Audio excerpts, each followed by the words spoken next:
سر جس طریقے سے دیکھا گیا یہاں پر انشورنس کو لے کر ایک کاؤنسلنگ کا پروگرام رکھا گیا تھا جس میں 70 سے زیادہ فیملی جو ہے انہوں نے فری میں انشورنس کرایا.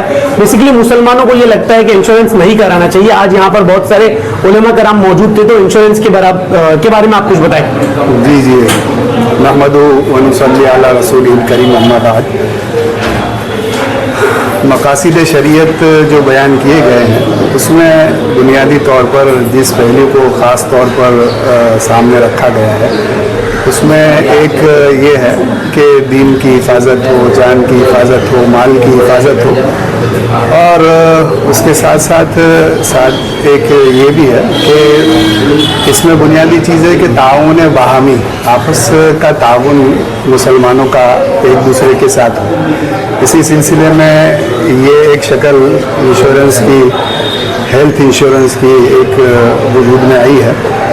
اور موجودہ حالات میں ہمارے ملک کے موقر علماء کرام, مفتیان کرام اور اسی طریقے سے موقر ادارے ہیں جو مباحث فقہیہ ہیں, اسی طرح فقہ اکیڈمی اسلامی ہے, ان حضرات نے وہاں کے ان کے بڑے موقر مفتیان کرام نے مسلمانوں کو اپیل بھی کی ہے کہ اس سلسلے میں رہبری فرمائی ہے کہ اپنے آپس میں ایک دوسرے مسلمانوں کا تعاون اس طرح بھی کیا جا سکتا ہے کہ انشورنس, ہیلتھ انشورنس کیا جائے اور اس سے فائدہ اٹھایا جائے ضرورت کے موقع پر. صرف ہیلتھ انشورنس سے لے کر آج پروگرام رکھا گیا ہے یا لائف انشورنس کے لیے بھی اس میں اجازت دی جاتی ہے؟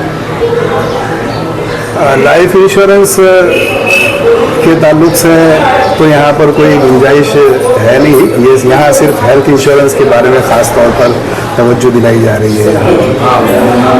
ہیلتھ انشورنس کے بارے میں ہی یہاں خاص بات کی جا رہی ہے. لائف انشورنس کے بارے میں ہمارے مفتیان کرام اور علماء کرام بڑے حضرات کی طرف سے کسی طرح کی کوئی اس سلسلے میں نہیں آئی.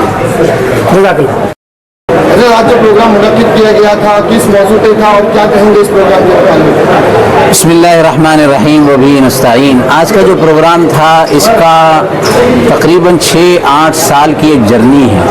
پہلے ہماری ٹیم نے بڑی کوشش کی کہ تکافل کا نظام یعنی آلٹرنیٹیو فائنانس انشورنس کا جو نظام ہے اس کے اوپر 5-6 سال تک محنت ہوئی اور اپلفٹ انڈیا کو بنیاد بنا کر ساکینہ کا کرلا مختلف جگہوں پر اس کو شروع کیا گیا. لیکن جیسی کامیابی ہونی چاہیے ویسی نہیں ملی. ہیلتھ انشورنس کا ایک نظام, ایک مرتب نظام ہو چکا ہے اور پھر بیماریاں جب آتی ہے کسی کے گھر میں تو بہت دشواری ہوتی ہے. لہذا علماء سے بات کی گئی, اہل علم سے بات کی گئی. مباحث فقہیہ جو جمعیت علماء ہند کی بہت اہم تنظیم ہے, اس نے 2022 کے اندر جب بنگلور میں یہ فیصلہ کیا کہ ہیلتھ انشورنس کرانا کچھ شرائط کے ساتھ اس کی گنجائش دی. یہ ایک مجبوری ہے ہندوستان کے ماحول میں. لہذا ہم نے یہ کہا کہ ایک رخصت ہے, ایک عزیمت ہے. اگر کوئی عزیمت پر عمل کرتے ہوئے ہیلتھ انشورنس نہیں کراتا ہے اور اپنے پیسوں سے خرچ کرتا ہے تو اس کا اپنا اختیار ہے.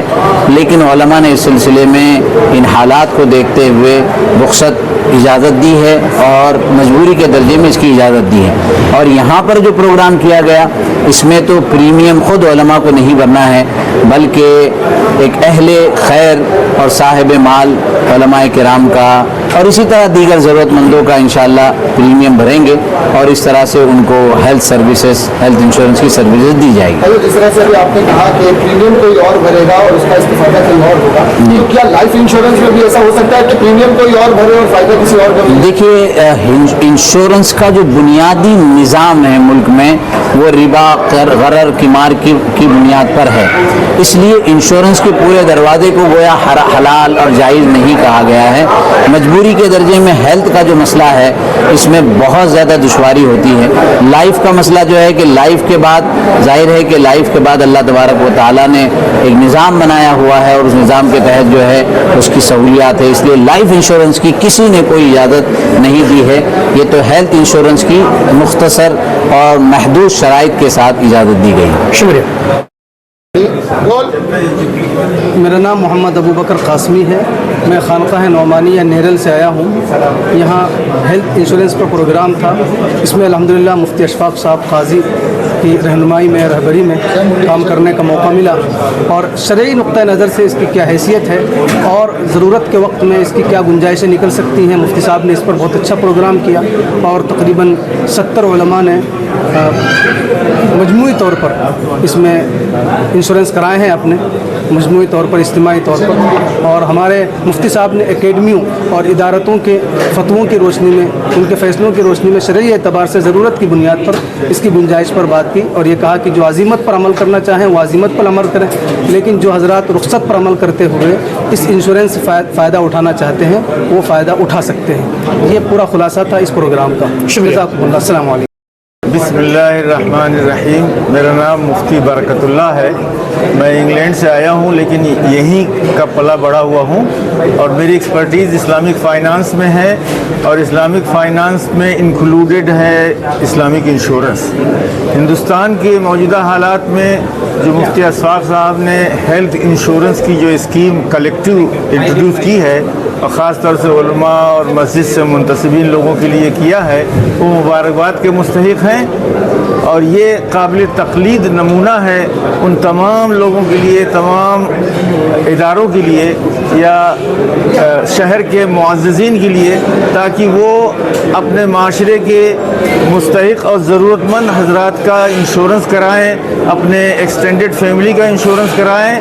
क्योंकि कोविड के बाद से ये हकीकत सबको समझ में आ गई है कि इंश्योरेंस के बग़ैर मुहलिक बीमारियों से बचना तकरीबन नामुमकिन है और पूरी फैमिलीज़ की ज़िंदगियाँ तबाह हो जाती हैं अगर हेल्थ के लिए ना हो और लोग घर घर भीख मांग कर अपनी सेहत के लिए कोशिशें करते हैं।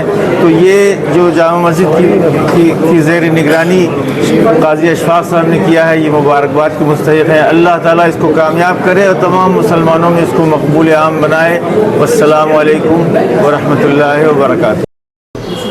मेरा नाम याहिया मुईन है और हमारी तालीम जोहानिसबर्ग साउथ अफ्रीका में हुई है। दारुल उलूम ज़करिया इदारा है, वहाँ से फ़राग़त है। तो लेकिन बम्बई में रिहाइश है, बम्बई में रहना है।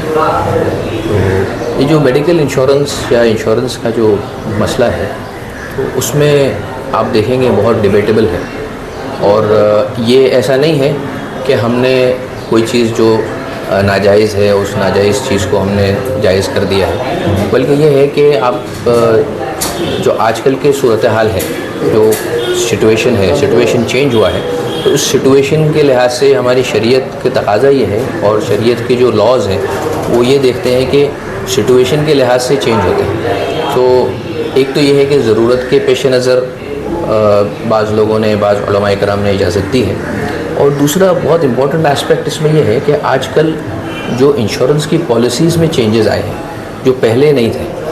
अभी आपने देखा होगा कि आजकल जो मेजॉरिटी ऑफ द पॉलिसीज़ जो है वो कैशलेस आ गई है।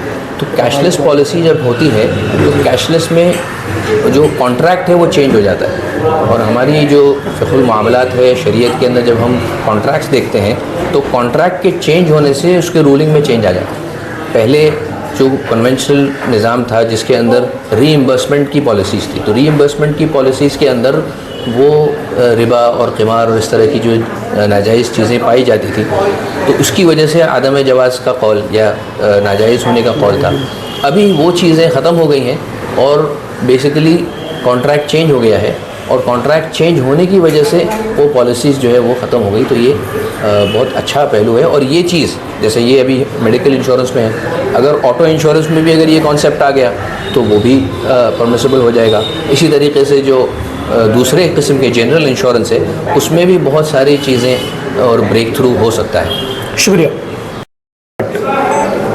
अजीत, क्या कहेंगे आज जिस तरह से कोकनी हॉल के अंदर हेल्थ इंश्योरेंस को लेकर एक प्रोग्राम मुनक्किद किया गया था, इसके बारे में तफसील क्या कहेंगे? तफसील इसकी ये है कि हम सब के महबूब आलिम दीन हज़रत मौलाना मुफ्ती अशफाक साहब दामत बरकातुहू 2 साल से मुसलसल कोशिशें कर रहे थे कि उलमाए किराम जो मसाजिद में मकातिब में खिदमत कर रहे हैं, अचानक कुछ हादसात पेश आ गए और उस वक्त उनके पास कोई रकम नहीं होती तो वो यहाँ के या वहाँ के नहीं रह जाते। उनके दिल में एक दर्द था और उस दर्द को सामने रखते हुए अपने कई साथियों से उन्होंने गुफ्तगू की। बिलाखिर मुंबई के कुछ अहले खैर हजरात ने उनकी बात सुनी और फिर उलमाए किराम के लिए हेल्थ इंश्योरेंस का निज़ाम कायम अमल में लाया। और आज वो दिन हमें देखने को मिला कि माशाअल्लाह मुफ्ती अशफाक साहब की बदौलत और उनकी कोशिश के बाद आज हम सबको हेल्थ इंश्योरेंस मिलेगा और आइंदा चंद सालों में ये काम और वसीतर होता चला जाएगा। इसके लिए हम मुफ्ती साहब और उनकी पूरी टीम और जो भी मुआविनीन हजरात है सबका दिल के तहे खानों से शुक्रिया अदा करते हैं।